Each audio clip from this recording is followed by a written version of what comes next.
जय एवरीवन, स्वागत है आपका हमारे channel Indian defence news Hindi में, जहां आपके लिए लेकर आते हैं इंडियन डिफेंस की प्रमुख अपडेट्स को। सबसे पहले आज की इस रिपोर्ट में हम कवर करने वाले हैं दो प्रमुख अपडेट को, जो कि एरोनॉटिकल डेवलपमेंट एजेंसी की तरफ से निकल के आई हैं। आपको याद होगा, परसों है तारीख 31 अगस्त को ही एरोनॉटिकल डेवलपमेंट एजेंसी की तरफ से जो एडवांस मीडियम कॉम्बैट एयरक्राफ्ट के लिए बिड सबमिट करने की अंतिम डेट है उसको सुनिश्चित किया गया था। और जो प्राइवेट सेक्टर कंपनियां हैं, ये कंसोर्टियम है, इनको कहा गया था कि ये 5 बजे से पहले शाम के जो अपनी बिड है उसको सबमिट कर दें। लेकिन इसमें एक दुखी करने वाली खबर सामने आई है।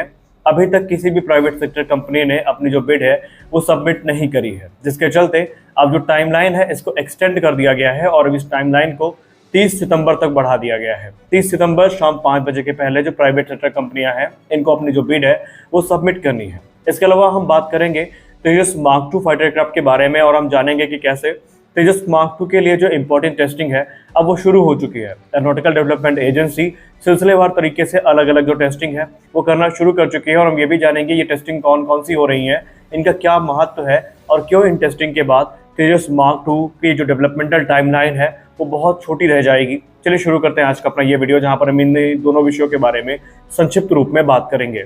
आज advance medium combat aircraft programme lovers के लिए एक बड़ा बुरा दिन है, क्योंकि एरोनॉटिकल डेवलपमेंट एजेंसी ने जो टेंडर डेडलाइन इशू करी थी बिड सबमिट करने की, जिसके अंतर्गत जो कंपनियां हैं इन्हें 31 अगस्त 2025 शाम 5 बजे तक अपनी जो बिड है वो सबमिट करनी थी, इसमें झटका लग चुका है। जहां पर कोई भी प्राइवेट सेक्टर कंपनी या कंसोर्टियम अभी तक सामने नहीं आया है, और बाकायदा इसके लिए जो एक्सप्रेशन ऑफ इंटरेस्ट है ये 18 जून 2025 को ही इशू कर दिया गया था।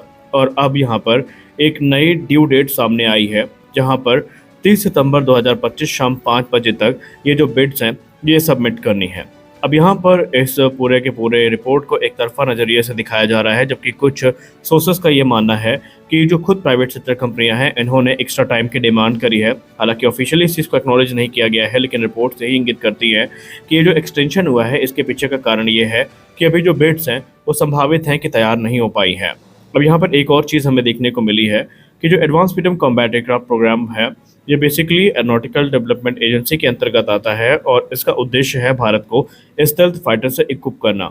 लेकिन यहाँ पर जो इनिशियल डेडलाइन है उसमें कोई सबमिशन ना आना ये भारत के लिए थोड़ा हार्ट ब्रेकिंग ज़रूर है, क्योंकि हम ये मान के चल रहे थे कि इस समय जो प्राइवेट सेक्टर कंपनियां हैं उनको इंकरेज किया जा रहा है पार्टिसिपेशन के लिए। लेकिन अभी क्योंकि बिड सबमिट नहीं हुई हैं, इसलिए अब इसके भविष्य पे कोई भी टिप्पणी करना थोड़ी जल्दबाजी होने वाली है। हालांकि एरोनॉटिकल डेवलपमेंट एजेंसी की तरफ से कुछ चीज़ क्लियर कर दी गई हैं। जो भी बिड सबमिट करी जाएंगी वो हार्ड कॉपी के रूप में सबमिट करी जाएंगी, या तो इन बिड को एरोनॉटिकल डेवलपमेंट एजेंसी के टेंडर बॉक्स में डिपॉजिट करवाना होगा, या फिर डायरेक्ट स्पीड पोस्ट के माध्यम से जो एरोनॉटिकल डेवलपमेंट एजेंसी का बेंगलोर ऑफिस है वहाँ पर इनको भेजना होगा। और ये जो एक्सटेंशन है ये रिफ्लेक्ट करता है कि एरोनॉटिकल डेवलपमेंट एजेंसी अभी भी प्राइवेट सेक्टर को लेकर काफ़ी गंभीर है, और उनका मानना है कि जितनी बड़ी संख्या में ये ज्वाइन करेंगे एमका प्रोग्राम को, भारत के लिए चीज़ें उतनी ही ज़्यादा आकर्षक और उतनी ज़्यादा आसान होने वाली हैं। खैर, एरोनॉटिकल डेवलपमेंट एजेंसी की बात करें तो उन्होंने already advance medium combat aircraft को प्रोटोटाइप डेवलपमेंट फेज में इंटर करवा दिया है, जहां पर इसके प्रोटोटाइप पर काम चल रहा है। एम का हमें 2 वेरिएंट में देखने को मिलेंगे, मार्क 1, मार्क 2। मार्क 1 में भी हमें क्रमशः 2 अलग वेरिएंट देखने को मिलेंगे। पहला मार्क 1 होगा स्टेल्थ मोड में, और दूसरा मार्क 1 होगा बीस्ट मोड में। स्टेल्थ मोड में जैसा कि नाम से ही क्लियर है, सारे हथियार इंटरनल वेपन बे में कैरी किए जाएंगे, जबकि जो अभी पूरा बीस्ट मोड होने वाला है इसमें 6500 किलोग्राम तक का जो पेलोड कैपेसिटी है ये हमें एक्सटर्नल हार्ड पॉइंट्स में देखने को मिलने वाली है। और यहाँ पर कोशिश किया जा रहा है कि 2028 तक एडवांस मीडियम कॉम्बैट एयरक्राफ्ट की जो पहली उड़ान है इसको आयोजित कर लिया जाए, ताकि आगे की जो कार्रवाई है उसको तेज किया जा सके। अनुमान है कि 2033 से 35 तक जो भारतीय वायुसेना है उसे एडवांस मीडियम कॉम्बैट एयरक्राफ्ट मिलने शुरू हो जाएंगे। अब बात कर लेते हैं डायनेमिक्स एंड एरोइलास्टिसिटी ग्रुप को लेकर आई एक रिपोर्ट से। डायनेमिक्स एंड एरोइलास्टिसिटी ग्रुप, जो कि एयरफ्रेम डायरेक्टरेट का पार्ट है, जो कि एरोनॉटिकल डेवलपमेंट एजेंसी के अधीन आता है, इनको एक बहुत ही महत्वपूर्ण जिम्मेदारी दी गई है, जहां पर ये तेजस मार्क 2 और एमका जैसे फाइटर एयरक्राफ्ट की जो स्ट्रक्चरल इंटीग्रिटी है, परफॉर्मेंस है, उसका एक डीप एनालिसिस करने वाले हैं। इनको यह जिम्मेदारी दी गई है कि ये तेजस मार्क 2 का जो स्ट्रक्चरल डायनामिक, फ्लटर और एरोइलास्टिक रिस्पॉन्स एनालिसिस है इसको पूरा करेंगे। और इसके लिए ये जो ग्रुप है वो अपनी कटिंग एज टेस्टिंग मैकेनिज्म का यूज़ करने वाला है ताकि ये चीज़ें इंश्योर की जा सके और वैलिडेट की जा सके कि अपने एंटायर फ्लाइट एनवेलप में जो एयरक्राफ्ट है वो सेफली ऑपरेट किया जाएगा। और इसका फ़ायदा सर्टिफिकेशन प्रोसेस में होगा, जहाँ पर चीज़ें काफ़ी तेज़ी के साथ आगे बढ़ेंगी। अब क्योंकि तेजस मार्क 2 में हमें नोबल कैनार्ड कंट्रोल सरफेस देखने को मिलती है और इसके लिए ये जो एनालिसिस है ये काफ़ी ज़्यादा महत्वपूर्ण हो जाता है, ताकि यहाँ पर जो अलग अलग रिस्पॉन्स हैं उनका एनालिसिस किया जा सके। अब dynamics and arrow elasticity group की बात करें तो इन्हें तेजस मार्क 1, तेजस मार्क 2 और एमका के लिए ये जो टेस्ट की जिम्मेदारी है वो दी गई है और दी गई थी, और ये इंश्योर करेंगे कि ये जो स्ट्रक्चरल वाइब्रेशन है, फ्लटर है और एरो इलास्टिक इंस्टेबिलिटीज़ हैं, इनसे ये जो प्लेटफॉर्म है पूरी तरीके से फ्री हो, क्योंकि ये काफ़ी क्रिटिकल फैक्टर माने जाते हैं। और अगर माना जाता है कि इनमें किसी प्रकार की कमी हुई तो फिर एयरक्राफ्ट की सेफ्टी और परफॉर्मेंस कॉम्प्रोमाइज़ हो सकती है।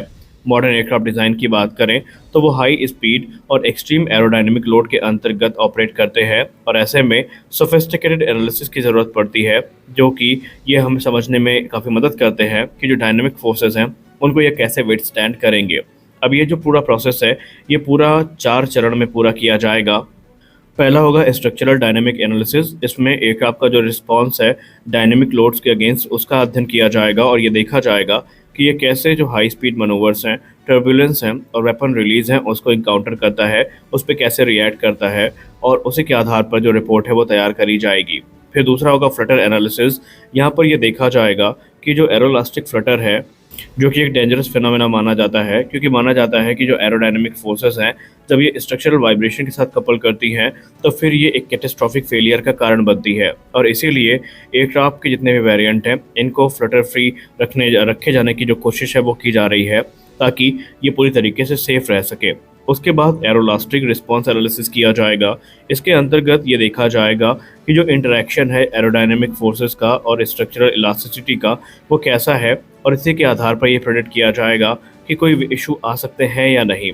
उसके बाद टेस्टिंग कोऑर्डिनेशन हमें देखने को मिलेगा, और इसके बाद जो फाइनल रिपोर्ट है वो तैयार की जाएगी। यानी कुल प्रयास यही है कि जो चीज़ें हैं उन्हें पहले ही फाइनलाइज कर लिया जाए, ताकि तेजस मार्क 2 का जो सर्टिफिकेशन प्रोसेस है इसको काफ़ी आसान बनाया जा सके। ये एफर्ट काफ़ी क्रिटिकल है एयरवर्दीनेस सर्टिफिकेशन को अचीव करने में, जो कि हमें centre for military airworthiness and certification से मिलता है। और हम आशा करते हैं कि एरोनॉटिकल डेवलपमेंट एजेंसी इन कार्यों को जल्दी से जल्दी पूरा कर सके। तो इस वीडियो में बस इतना ही। आशा करते हैं वीडियो आपको अच्छी लगी होगी। वीडियो अच्छी लगी तो वीडियो को लाइक करिए, नए हैं तो चैनल को सब्सक्राइब करिए। मिलते हैं अगले वीडियो में कुछ और इंटरेस्टिंग रिपोर्ट्स के साथ। तब तक के लिए जय हिंद।